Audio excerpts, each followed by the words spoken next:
Example 2, a sports store purchased tennis rackets for $63.81, that's 42% for purchasing more than 100 items, and a further 28% was reduced for purchasing the racket in October. The racket was sold to customer for $68.74. Part A, what is the cost of each racket?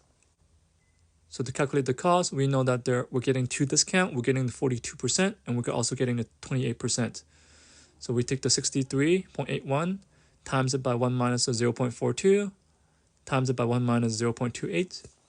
So this is a discount series, and that cost becomes the 26.65. That is our cost. So that's how much we pay for the item. Part B, what is markup as a percent of cost? And part C, what is markup as a percent of selling price? So I'll show you the formula sheets, and I'll show you where to get that formula for markup.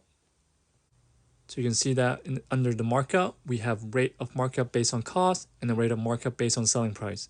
So rate of markup based on cost is just markup divided by cost. Rate of markup based on selling price is just markup divided by selling price. So for part B, we have the markup divided by cost, and then for part C, we have markup divided by selling price. So in order to calculate these two percentage, we need to first calculate markup. And we're going to use the formula selling price equals to markup plus cost. So we know cost is 26.65. That's what we calculated in part A. And then selling price is a $68.74. And selling price is a $68.74 that is given to us in the question. That's how much we're selling to customers. So we subtract these two numbers, we get a difference. The difference is your markup. Markup is 42.09. Once we have markup, then we can substitute that into the equation and solve for part B and part C. So part C, markup divided by cost, we have 42.09 divided by 26.65. That will give you the 157.94%. And then for part C, we have markup divided by selling price, so 42.09 divided by 68.74. That will give you the 61.23%. And what you need to note is that the selling price is always based on the original selling price. Next topic is type of cash discount. So as a firm, when we buy products from our suppliers, sometimes we can make earlier payment to take advantage of the cash discount. And there are 3 different types of dating that calculate when the discount rate applies. So the first method is ordinary dating. So under ordinary dating, the payments term are based on the invoice date. And then in the second scenario, we have end of the month dating, so EOM. And basically what it states is that we're shifting the invoice date to the last date of the month.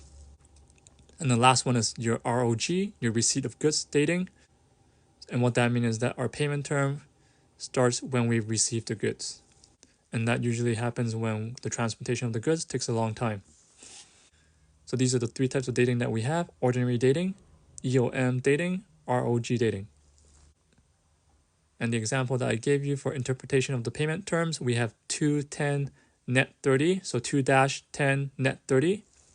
And what that means is that the 2 represent your discount, the 2% discount, and then 10 represent that if you paid within the first 10 days, then you get the 2% discount. And the net amount is your N, dash 30, so that means everything is due. The net amount is due within 30 days. So again, 2% discount in the first 10 days, so 2-10, 2% discount in the first 10 days. And then net 30, so anything else that is not paid will get no discount. And everything has to be paid within the 30 days.